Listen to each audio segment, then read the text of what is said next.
ವಿರೋಧಿ ಕಾಂಗ್ರೆಸ್ ಸರ್ಕಾರಕ್ಕೆ, ರೈತ ವಿರೋಧಿ ಕಾಂಗ್ರೆಸ್ ಸರ್ಕಾರಕ್ಕೆ ಸನ್ಮಾನ್ಯ ಈ ಪ್ರತಿಭಟನೆಯನ್ನ ಉದ್ದೇಶಿಸಿ ಮಾತಾಡಿದಂತ ಸನ್ಮಾನ್ಯ ಉಪೇಂದ್ರ ಅವರೇ, ಹಿರಿಯರಾದಂತ ಸನ್ಮಾನ್ಯ ಯಡಿಯೂರಪ್ಪಾಜಿ ಅವರೇ, ಚಲವಾದಿ ನಾರಾಯಣ ಸ್ವಾಮಿ ಅವರೇ, ಸಿ.ಟಿ. ರವಿ ಅವರೇ, ಶ್ರೀವಾಸ್ತವ ಅವರೇ, ಸುಮಲತಾ ಅವರೇ, ವೇದಿಕೆ ಮೇಲಿರುವಂತ ನಾರಾಯಣ ಗೌಡ್ರೆ, ಸಚ್ಚಿದಾನಂದ ಅವರೇ, ನಾಗೇಂದ್ರ, ಇಂದ್ರೇಶ್ ಅವರೇ, ಮಹೇಶ್ ಅವರೇ, ಎಲ್ಲ ಪಕ್ಷದ ಎಲ್ಲ ಹಿರಿಯ ಮುಖಂಡರೇ, ಪ್ರಮುಖವಾಗಿ ಇವತ್ತು ಕಾವೇರಿ ಕೆಆರ್ಎಸ್ಗೆ ಮುತ್ತಿಗೆ ಯಾಕೆ ಹಾಕಿದ್ದೀರಿ ಅಂತ ಹೇಳಿದ್ರೆ, ಸನ್ಮಾನ್ಯ ಡಿ.ಕೆ. ಶಿವಕುಮಾರ್ ಅವರು ತಮಿಳುನಾಡು ಜೊತೆ ಶಾಮೀಲಾಗಿ ಒಂದ್ ರೀತಿ ತಮಿಳುನಾಡಿನ ನೀರುಗಂಟಿಯಾಗಿ ಕೆಲಸ ಮಾಡ್ತಾ ಇದ್ದಾರೆ. ಅದರ ವಿರುದ್ಧವಾದಂತಹ ಹೋರಾಟಕ್ಕೆ ನಾವೆಲ್ಲರೂ ಕೂಡ ಇಲ್ಲಿದ್ದೀವಿ. ಇವತ್ತು ತಮಿಳುನಾಡಲ್ಲಿ ನೀರು ಹೋಗ್ತಾ ಇದ್ರೆ ಈಗ ಸರ್ವಪಕ್ಷದ ಸಭೆಯನ್ನ ಕರೆದಿದ್ದಾರೆ. ಟ್ರಿಬ್ಯುನಲ್ ಮುಂದೆ ಮಂಡನೆ ಏನ್ ಮಾಡಬೇಕಾಗಿತ್ತು,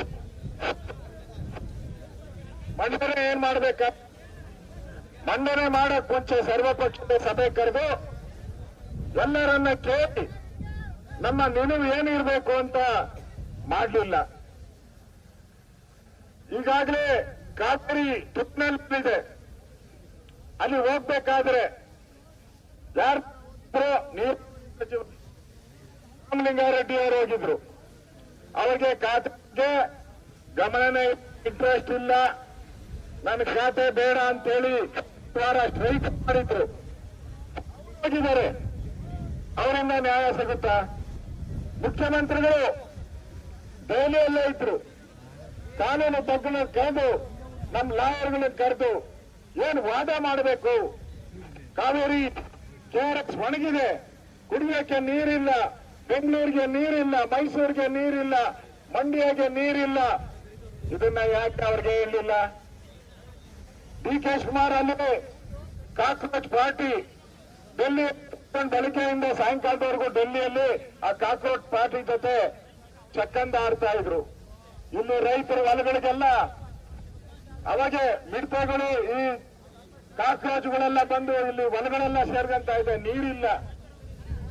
ಇದನ್ನ ನೋಡಿದೀರ ನೀವು? ಡೆಲ್ಲಿಯಲ್ಲಿ ಆ ಕಾಕ್ರೋಚ್ ಪಾರ್ಟಿಗೆ ಹೋಗಿದ್ದೀರಿ ಅಂದ್ರೆ ನಿಮ್ ಇಂಟ್ರೆಸ್ಟ್ ಏನು? ಕ್ಯಾಬಿನೆಟ್ ರಚನೆ ಮಾಡಕ್ಕೆ 3 ಜನ ರಾಹುಲ್ ಗಾಂಧಿ ಮನೆ ಮುಂದೆ ಫುಟ್ಪಾತ್ ಅಲ್ಲಿ ಕಾದ್ಕೊಂಡು ನಿಂತಿದ್ರಿ. ಅವಾಗ ಜ್ಞಾಪಕ ಬರಲಿಲ್ಲ ಕಾವೇರಿ? ಇವತ್ತು ಕಾವೇರಿ ಭಾಗದಲ್ಲಿ ಬೀದಿಗೆ ಹೋರಾಟ ಮಾಡ್ತಾ ಇದ್ದಾರೆ, ಹತ್ತಿ ಉರಿತಾ ಇದೆ, ಮುಂದೆ ನೀರಿಗೆ ಸಮಸ್ಯೆ ಆಗ್ತದೆ. ರೈತರಿಗೆ ಎಲ್ಲರಿಗೂ ಹೇಳಿದಿರ ಬೆಳೆ ಬೆಳಿಬೇಡಿ ಅಂತ. ಹಂಗಾರೆ ಏನ್ ಮಾಡ್ಬೇಕು ಅವರು? ಪರಿಹಾರ ಏನಾನ ಕೊಟ್ಟಿದ್ದೀರಾ? ರೈತರ ಪರಿಹಾರ ಕೊಟ್ಟಿದ್ದೀರಾ? ಒಂದ್ ನಯಾ ಪೈಸಾ ಪರಿಹಾರ ಕೊಟ್ಟಿಲ್ಲ. ಬರಗಾಲ ಘೋಷಣೆ ಮಾಡಿದ್ದೀರಾ? ಬರಗಾಲ ಘೋಷಣೆ ಮಾಡಿಲ್ಲ. ಕೇಂದ್ರಕ್ಕೆ ವರದಿ ಕೊಟ್ಟಿದ್ದೀರಾ ಬರಗಾಲದ್ದು? ಇನ್ನು ಕೇಂದ್ರಕ್ಕೆ ವರದಿ ಕೊಟ್ಟಿಲ್ಲ. ರೆವಿನ್ಯೂ ಮಿನಿಸ್ಟರ್ ಪರಮೇಶ್ವರ್ ಹೇಳ್ತಾರೆ ತಾನ ಮೇಲೆ ಕೂಗ್ತಾರತ್ತೆ. ಅಷ್ಟೆಲ್ಲ ರೈತರೆಲ್ಲ ಗುಳೆ ಹೋಗ್ತಾ ಇದ್ದಾರೆ. ನಾನು ನಿನ್ನೆ ಹೋಗಿದ್ದೆ, ನಾನು ಬಳ್ಳಾರಿಗೆ ಹೋಗಿದ್ದೆ, ಅಲ್ಲೆಲ್ಲ ಟ್ರ್ಯಾಕ್ಟರ್ಗಳಲ್ಲಿ ಎಲ್ಲ ಅವಾಗ ಗುಳೆ ಹೋಗ್ತಾ ಇದ್ದಾರೆ ಎಲ್ಲ ಜನ ಬಿಟ್ಟು. ಆ ಮಕ್ಕಳೆಲ್ಲ ಶಾಲೆಗೆ ಹೋಗೋ ಮಕ್ಕಳೆಲ್ಲ ಅಳ್ತಾ ಇದ್ದಾರೆ ಟ್ರ್ಯಾಕ್ಟರ್ ಮುಂದೆ ನಿಂತ್ಕೊಂಡು. ಆ ತರ ಫೋಟೋಗಳೆಲ್ಲ ಬಂದಿದೆ. ಅಂದ್ರೆ ನಾಚಿಕೆ ಆಗಲ್ವಾ ನಿಮಗೆ ಕಾಂಗ್ರೆಸ್ ಅವ್ರಿಗೆ? ಇಲ್ಲಿ ಗುಳೆ ಹೋಗ್ತಾ ಇದೆ, ಅದರ ಬಗ್ಗೆ ಪ್ರಿಯಾಂಕಾ ಖರ್ಗೆ ಅವ್ರಿಗೆ ಗಮನ ಇಲ್ಲ.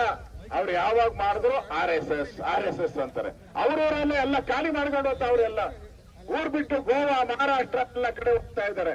ಅದರ ಕಡೆ ಗಮನ ಇಲ್ಲ. ನಿಮ್ ಗಮನ ಏನು? ಎಲ್ಲ ಕ್ಯಾಬಿನೆಟ್ ರಚನೆ ಮಾಡಕ್ಕೆ ಇಡೀ ಕರ್ನಾಟಕದಲ್ಲಿರೋ ಎಲ್ಲ MLAಗಳು ಡೆಲ್ಲಿಯಲ್ಲಿ ಇದ್ದಾರೆ. ಇಲ್ಲಿ ಬರದ ಬಗ್ಗೆ ಯೋಚನೆ ಇಲ್ಲ. ಎಲ್ಲ ಡಿ.ಕೆ. ಶಿವಕುಮಾರ್ ಬಂದ ಮೇಲೆ 2 ತಿಂಗಳಲ್ಲಿ ಏನು ಉದ್ಧಾರ ಆಗಿದೆ ಹೇಳಿ? ಡಿ.ಕೆ. ಶಿವಕುಮಾರ್ ಬಂದು ಅದೇನೇ ದೇವ್ರ ಪೂಜೆಗಳೆಲ್ಲ ಮಾಡಿ ವಿಭೂತಿ ನಾಮ ನಾನು ಹಿಂದೂ ಅಂತ ಹೇಳ್ಕೊಳಕ್ ಮಾಡಿದ್ಮೇಲೆ 2 ತಿಂಗಳಲ್ಲಿ ನಿಮ್ ಸಾಧನೆ ಏನು? ಇಡೀ ಕರ್ನಾಟಕದ ಎಲ್ಲಾ ಜಲಾಶಯಗಳು ಬರಿದು, ಹೊಲಗಳೆಲ್ಲ ಬರಿದು, ಬೆಳೆಗಳೆಲ್ಲ ಬರಿದು, ಕರ್ನಾಟಕದ ಖಜಾನೆ ಖಾಲಿ. ನೀವು ಬಂದ ಮೇಲೆ ಇದೇ ಸಾಧನೆನಾ 2 ತಿಂಗಳಲ್ಲಿ? ನೀವು ಬಂದು ಕಾಲಿಟ್ಟ ತಕ್ಷಣ ಬರಗಾಲ ಬಂತಲ್ಲಪ್ಪ, ಮಳೆನೇ ಖಜಾನೆ ಖಾಲಿ ಆಗೋಯ್ತು, ರೈತರೆಲ್ಲ ಊರ್ ಬಿಟ್ಟು ಖಾಲಿ ಮಾಡ್ಕೊಂಡು ಹೋಗ್ತಾ ಇದ್ದಾರೆ, ಗುಳೆ ಹೋಗ್ತಾ ಇದ್ದಾರೆ. ನಾಚಿಕೆ ಆಗಲ್ಲ ಕಾಂಗ್ರೆಸ್ ಸರ್ಕಾರಕ್ಕೆ? ಈಗ ವಿರೋಧ, ಈಗ ಸರ್ವಪಕ್ಷದ ಸಭೆ ಏನಕ್ಕೆ? ಎಲ್ಲ ಖಾಲಿ ಆದ್ಮೇಲೆನಾ? ಇವತ್ತು ದಾರಿಯಲ್ಲಿ ನಾನು ನೋಡಿದೆ, ಟ್ರ್ಯಾಕ್ಟರ್ಗಳಲ್ಲಿ ಗುಳೆ ಬಂದಿರುವಂತ ಜನ ಇಳಿತಾ ಇದ್ರು. ಇವತ್ತು ಕರ್ನಾಟಕದಲ್ಲಿ ಈ ಸರ್ಕಾರ ಜನರ ಪಾಲಿಗೆ ಸತ್ತೋಗಿದೆ. ಜನ ಏನೋ ಆಸೆಯಿಂದ ಕಾಂಗ್ರೆಸ್ ಬಂದ್ರೆ ಏನೋ ದೇವಲೋಕ ತೋರಿಸ್ಬಿಡ್ತಾರೆ ಅಂತ ಹೇಳಿ ಓಟ್ ಹಾಕಿದ್ರು. ಇವಾಗ ಜನ ಪಶ್ಚಾತ್ತಾಪ ಬೀಳ್ತಾ ಇದ್ದಾರೆ. ಯಾಕಾದ್ರೂ ಈ ಆಳು ಕಾಂಗ್ರೆಸ್ಗೆ ಓಟ್ ಹಾಕಿದ್ರು, ಈ ಮನೆ ಆಳು ಕಾಂಗ್ರೆಸ್ಗೆ ಓಟ್ ಹಾಕಿದ್ರು ಅಂತ ಹೇಳಿ ಜನ ಶಾಪ ಆಗ್ತಾ ಇದ್ದಾರೆ ಕಾಂಗ್ರೆಸ್ ಪಾರ್ಟಿಗೆ. ಇದರ ವಿರುದ್ಧವಾದಂತ ಹೋರಾಟ ಇವತ್ತು ನಾವು ಮಾಡ್ತಾ ಇರೋದು. ಇದೇನು ಸಾಂಕೇತಿಕ ಹೋರಾಟ ಅಲ್ಲ. ಕೆಆರ್ಎಸ್ ಇಂದ ಯಾವುದೇ ಕಾರಣಕ್ಕೂ ನೀರು ಬಿಡಬಾರ್ದು. ಈಗ ಅಧಿಕಾರಿಗಳಿಗೆ ಹೇಳಿದಾರಂತ ಸಿಎಂ, ನಾನು ಸರ್ವಪಕ್ಷದ ಸಭೆ ಕರೆದು ಟ್ಯಾಪೆ ಸಾರಿಸ್ಬಿಡ್ತೀನಿ, ನೀವು ಸೋಮವಾರ ಮಂಗಳವಾರ ನೀರು ಬಿಟ್ಬಿಡಿ ಅಂತ ಹೇಳ್ಬಿಟ್ಟಿದ್ದಾರೆ. ಸೋಮವಾರ ಮಂಗಳವಾರ ನೀರು ಬಿಡಕ್ಕೆ ಹೇಳ್ಬಿಟ್ಟಿದ್ದಾರೆ. ಆಲ್ರೆಡಿ ಆರ್ಡರ್ ಬಂದ್ಬಿಟ್ಟಿದೆ. ನಾಟಕಕ್ಕೋಸ್ಕರ ತಮಿಳುನಾಡಿನ ಜೋಸಫ್, ತಮಿಳುನಾಡಿನ ಸಿಎಂ ಜೋಸಫ್ ಅನ್ನ ಕರೆದಿದ್ದಾರೆ. ಏನಕ್ಕೆ? ಆ ಜೋಸಫ್ ಬಂದು ಇಲ್ಲೇನ್ ಮಾಡ್ತಾರೆ? ಮೇಕೆದಾಟುಗೆ ನಾನು ಪರ್ಮಿಷನ್ ಕೊಟ್ಟಿದ್ದೀನಿ ಅಂತ ಹೇಳಿದಾರ? ಕೆಆರ್ಎಸ್ ಅಲ್ಲಿ ನೀರಿಲ್ಲ, ನೀವು ನೀರು ಬಿಡಬೇಡಿ, ನಿಧಾನದಾಗ ಬಿಡಿ ಅಂತ ಹೇಳ್ತಾರ? ಯಾವ ಕಾರಣಕ್ಕೂ ಹೇಳಲ್ಲ. ಅವ್ರು ಬಂದು ಕೆಆರ್ಎಸ್ ಅಲ್ಲಿ ಒಂದ್ ತೊಟ್ಟು ನೀರು ಇರೋವರೆಗೂ ನಾವು ಪಡಿತೀರಿ ಅಂತ ಹೇಳ್ತಾರೆ. ಮೇಕೆದಾಟಿಗೆ ಪರ್ಮಿಷನ್ ಕೊಡಲ್ಲ ಅಂತ ಹೇಳ್ತಾರೆ. ಇದು ಹೇಳಕ್ಕೋಸ್ಕರ 15 ಕೋಟಿ ಖರ್ಚು ಮಾಡ್ತಾ ಇದ್ದಾರೆ ರಾಜ್ಯ ಸರ್ಕಾರ ಅವ್ರ ಸೆಕ್ಯೂರಿಟಿ ಕೊಡಕ್ಕೋಸ್ಕರ.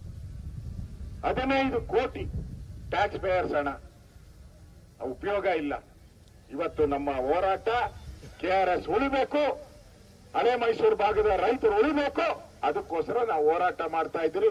ಇಷ್ಟೊಂದು ಸಂಖ್ಯೆಯಲ್ಲಿ ತಾವೆಲ್ಲರೂ ಬಂದು ಕಾವೇರಿ ಕೊಳವನ್ನ, ಕಾವೇರಿ ಮಡಿಲನ್ನ ಬರಿದಾಗಕ್ಕೆ ನಾವು ಬಿಡಲ್ಲ ಅಂತೇಳಿ ನೀವು ಇಷ್ಟೊಂದು ಜನ ಬಂದಿದ್ದೀರಾ. ನಿಮ್ಮೆಲ್ಲರಿಗೂ ನಾನು ಧನ್ಯವಾದ ಹೇಳಿ ನನ್ನ ಮಾತು ಮುಗಿಸ್ತಾ ಇದ್ದೀನಿ.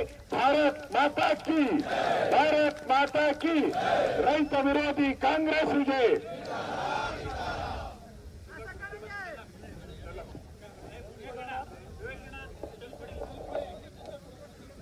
ಮಂತ್ರಿಗಳನ್ನ ಬರೀ ಕ್ಯಾಬಿನೆಟ್ ಎಕ್ಸ್ಪೆನ್ಷನ್ ಅಂತೇಳಿ ಕ್ಯಾಬಿನೆಟ್ ಎಕ್ಸ್ಪೆನ್ಷನ್ ಆಗದೆ ಡೆಲ್ಲಿಗೆ ಕೂತಿದ್ದಾರೆ. ರಾಜ್ಯದ ರಕ್ಷಣೆ ಮಾಡೋರು ಯಾರು ಅಂತೇಳಿ ಪ್ರಶ್ನೆ ಮಾಡಿದ್ರೆ ನಮಗೆ ಅನುಭವ ಇಲ್ಲ, ಅವ್ರಿಗೆ ಕ್ಯಾಬಿನೆಟ್ ಎಕ್ಸ್ಪೆನ್ಷನ್ ಅನುಭವ ಇಲ್ಲ ಅನ್ನೋ ಮಾತನ್ನು ಹೇಳಿದ್ದಾರೆ. ಕ್ಯಾಬಿನೆಟ್ ಎಕ್ಸ್ಪೆನ್ಷನ್ ಆಗಲೇ ಆಗದೆ ಇರಲಿ, ರಾಜ್ಯದಲ್ಲಿ ಮುಖ್ಯಮಂತ್ರಿಗಳಾಗಿ ಪ್ರಮಾಣವಚನ ತೆಗೆದುಕೊಂಡು ಭೀಕರ ನೆರೆಯ ಸಂದರ್ಭದಲ್ಲಿ ಮುಖ್ಯಮಂತ್ರಿಗಳಾಗಿ ಕ್ಯಾಬಿನೆಟ್ ಎಕ್ಸ್ಪೆನ್ಷನ್ ಆಗದೆ ಹೋಗಿದ್ರು ಸಹ ರೈತರ ಬಗ್ಗೆ ಕಾಳಜಿ ಇದ್ರೆ, ರೈತರ ಹಿತರಕ್ಷಣೆಯನ್ನ ಕಾಪಾಡಬೇಕು ಅನ್ನುವ ಇಚ್ಛಾಶಕ್ತಿ ಇದ್ರೆ ಫುಲ್ ಕ್ಯಾಬಿನೆಟ್ ಇದ್ರು ಮಾಡಬಹುದು, ಕ್ಯಾಬಿನೆಟ್ ಇಲ್ಲದೆ ಒಬ್ಬರೇ ಇದ್ರು ಕೂಡ ರಕ್ಷಣೆ ಮಾಡಬಹುದು ರೈತರನ್ನ ಅನ್ನೋದನ್ನ ಈ ರಾಜ್ಯದಲ್ಲಿ ದೇಶದಲ್ಲಿ ತೋರಿಸ್ಕೊಟ್ಟಿರ್ತಕ್ಕಂಥವ್ರು ರೈತ ಕಂಡಂತ ಅಪ್ರತಿಮ ನಾಯಕ, ರೈತ ನಾಯಕರಾಗಿರುವಂತ BS ಯಡಿಯೂರಪ್ಪನವರು ರಾಜ್ಯದ ಮುಖ್ಯಮಂತ್ರಿಗಳಾಗಿದ್ದಾಗ ಭೀಕರ ಮುಖ್ಯಮಂತ್ರಿಗಳಿಗೆ ಕ್ಯಾಬಿನೆಟ್ ಎಕ್ಸ್ಪೆನ್ಷನ್ ಆಗಿಲ್ಲದೆ ಇರೋದು ಕೂಡ ಬೆಳಗಾವಿ, ರಾಯಚೂರು, ಕೊಪ್ಪಳ, ಉತ್ತರ ಕರ್ನಾಟಕ ಪ್ರವಾಸವನ್ನು ಮಾಡಿ ರೈತರು ಕಂಗಾಲಾಗಿದ್ದಂತಹ ಸಂದರ್ಭದಲ್ಲಿ ರೈತರು ಬಡವರು ಮನೆ ಕಳ್ಕೊಂಡಾಗ ಕೇಳಿದ NDRF ತಾರೀಫ್ ಪ್ರಕಾರ 1.25 ಲಕ್ಷ ಕೊಡೋದಕ್ಕೆ ಅವಕಾಶ ಇತ್ತು. 1.25 ಲಕ್ಷದಲ್ಲಿ ಬಡವರು ಮನೆ ಕಟ್ಕೊಳ್ಳೋದಕ್ಕೆ ಸಾಧ್ಯ ಆಗೋದಿಲ್ಲ ಅಂತ ಹೇಳಿ ಅಂದಿನ ಬಿಜೆಪಿ ಸರ್ಕಾರ ಇದ್ದಾಗ ಯಡಿಯೂರಪ್ಪ ಮುಖ್ಯಮಂತ್ರಿಗಳಾಗಿ ಅದಕ್ಕೆ 3,75,000 ರೂಪಾಯಿ ಸೇರಿಸಿ ಆ ನೆರಳಿನಲ್ಲಿ ಮನೆಯನ್ನ ಕಳ್ಕೊಂಡಂತ ಬಡವರಿಗೆ 5 ಲಕ್ಷ ರೂಪಾಯಿ ಪರಿಹಾರ ಕೊಡುವಂತ ಎದೆಗಾರಿಕೆಯನ್ನ ರೈತ ಪರ ಕಾಳಜಿಯನ್ನು ಸನ್ಮಾನ್ಯ ಯಡಿಯೂರಪ್ಪ ತೋರಿಸಿಕೊಟ್ಟಿದ್ದಾರೆ. ಇದನ್ನಾದ್ರೂ ಕೂಡ ನೋಡಿಕೊಂಡು ನಾನು ಮುಖ್ಯಮಂತ್ರಿಗಳು ರಿಯಲ್ ಎಸ್ಟೇಟ್ ಬಗ್ಗೆ ಚಿಂತನೆ ಕಡಿಮೆ ಮಾಡಿ ರೈತರ ಹಿತಾಸಕ್ತಿಯನ್ನು ಕಾಪಾಡುವಂತ ನಿಟ್ಟಿನಲ್ಲಿ ಹೆಜ್ಜೆಯನ್ನು ಮುಂದೆ ಹಾಕಬೇಕು ಅಂತ ಹೇಳಿ ಈಗ ತಮ್ಮೆಲ್ಲರನ್ನು ಕೂಡ ಉದ್ದೇಶಿಸಿ ಈ ನಾಡು ಕಂಡಂತ ಅಪ್ರತಿಮ ಹೋರಾಟಗಾರ, ರೈತ ನಾಯಕ, ರೈತರ ಹೆಸರಿನಲ್ಲಿ ಪ್ರಮಾಣ ವಚನ ತೆಗೆದುಕೊಂಡು ರೈತರಿಗೆ ಪ್ರತ್ಯೇಕ ಬಜೆಟ್ ಅನ್ನು ಮಂಡನೆ ಮಾಡಿ ರೈತರ ಪಂಪ್ಸೆಟ್ಗಳಿಗೆ ಉಚಿತ ವಿದ್ಯುತ್ ಅನ್ನು ಕೊಟ್ಟಂತ ರೈತ ನಾಯಕ ಮಾಜಿ ಮುಖ್ಯಮಂತ್ರಿಗಳು BS ಯಡಿಯೂರಪ್ಪ ಅವರು